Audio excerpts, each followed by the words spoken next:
Well, Coach, the NCAA recently announced its guidelines for name, image, and likeness, and it's planning to go into effect. I think not this coming school year, but the one after it. And it's now set all three legislative councils into what that looks like for their particular divisions. What do you know about what this means for UMHB at this point, and what do you guys still have to navigate with not only the university, but also with the NCAA Division III Council?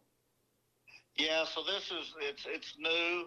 We're just getting it, and so we're just kind of scratching the surface. So I really don't know what it totally means at this point in time. Like I said, we just talked about the hires and things. So I've really been engulfed in trying to replace staff, and so I haven't really dove into it like I need to yet. But um, I think it's a good thing. I think it's been coming. I don't know how it's going to affect D3 like it will in D1, but I know it will have some effects. So I'm really kind of scratching the surface and just, still waiting to see.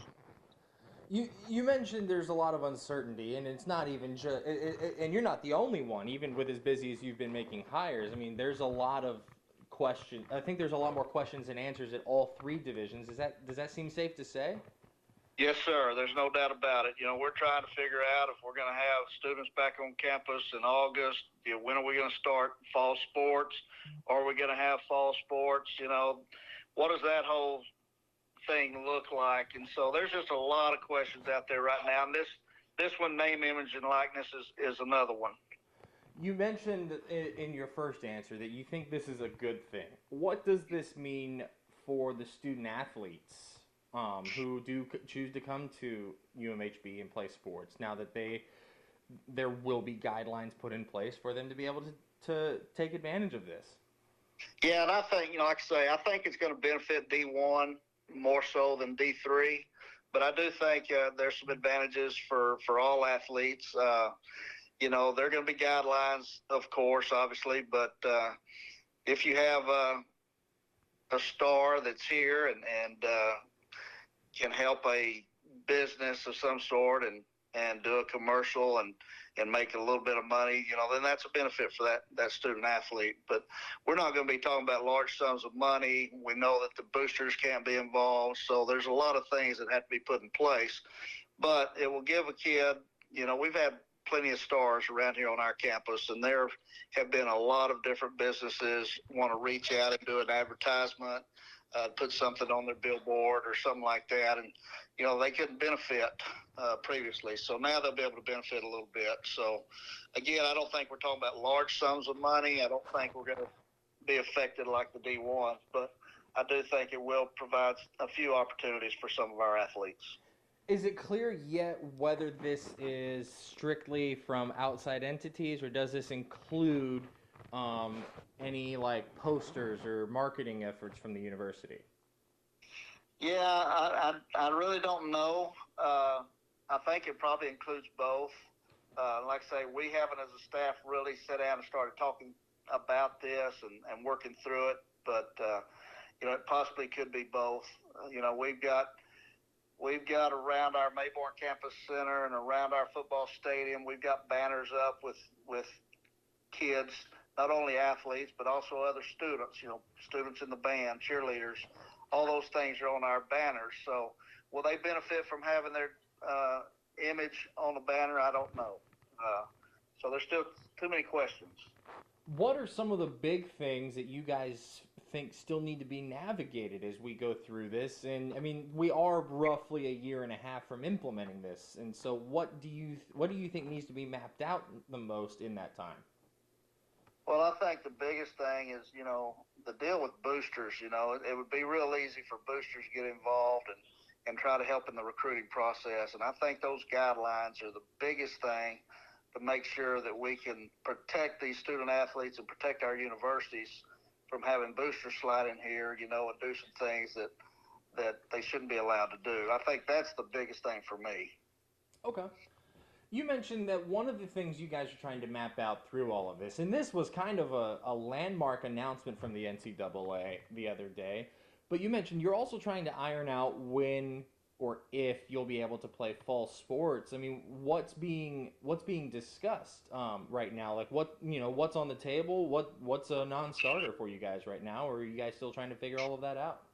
Yeah, for me, I haven't been in any discussions with anyone. I know on the conference level, we began talking as ADs, but a lot of what we hear is what everybody hears. You guys in the news are hearing. I'm hearing all sorts of things. I listened to Bob Bowlesby of Big 12 yesterday and his concerns. And so it's kind of all over the place. For our level, we haven't had any real serious conversations that I've been a part of.